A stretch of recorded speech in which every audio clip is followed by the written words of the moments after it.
Indexing from transition, one of the most basic but important skills that you need to master in dry fire. This would be in the context of any exercise that has multiple targets. You have to utilize this skill. What I'm going to use as an aiming reference on these 3 targets are the perf A zones in the center of the target. The gun is out of the holster, my grip is built, and me bringing the gun up to my eye target line from any attitude, from low ready, from lateral transitions, from high to low, and stopping it exactly on my point of aim. It doesn't take a lot of force. I always conceptualize this like I'm sliding the gun up to my eye target line. What I'm trying to value is very consistent movement of the gun and very precise movement of the gun, that it stops exactly what I'm looking at. So the way that I'll start this is I'm just gonna pick a point on the berm. I get a good sight picture, my grip is built, I move my eyes to the target, I'm looking real smart on the target, and I slide the gun there. Move to another target, slide it back.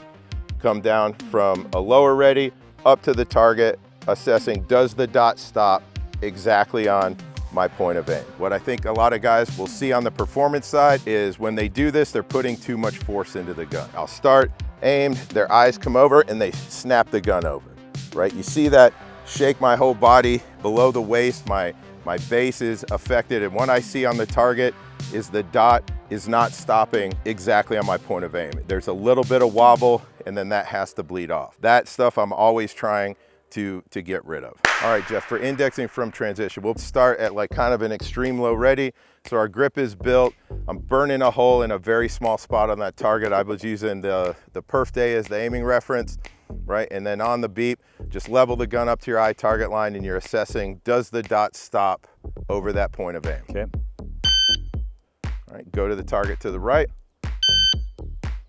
back to the left.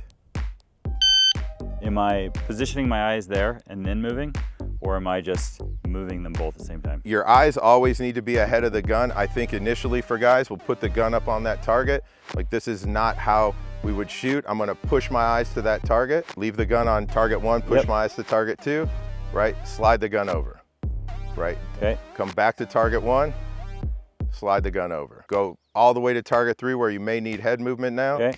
Push the gun over, come back to target 1, push it.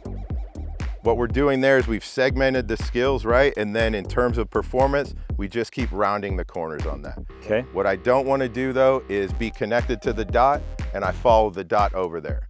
I need my eyes to jump to that target and get my eyes to the point of aim, and the gun arrives and I just react to the sight over that point of aim. If your dot overshoots at all, how was there a correction to that?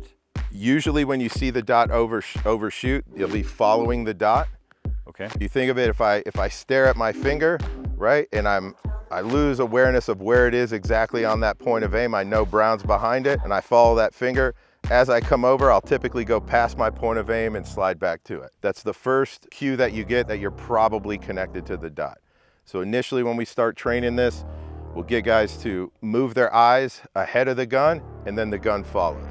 And then as we put more and more performance into it, we're just rounding the corners on those skills. The most important thing is I need to have my eyes ahead of the gun. I'm not tracking that sight from target to target. I connect to one target, disconnect, find another spot on the target that I need to hit, and the gun arrives with the dot stopping exactly over my point of view. Any drill or exercise with multiple targets, the skill is paramount. And it's a reoccurring thing. It's a very basic concept and basic idea that you have to master as you develop as a shooter.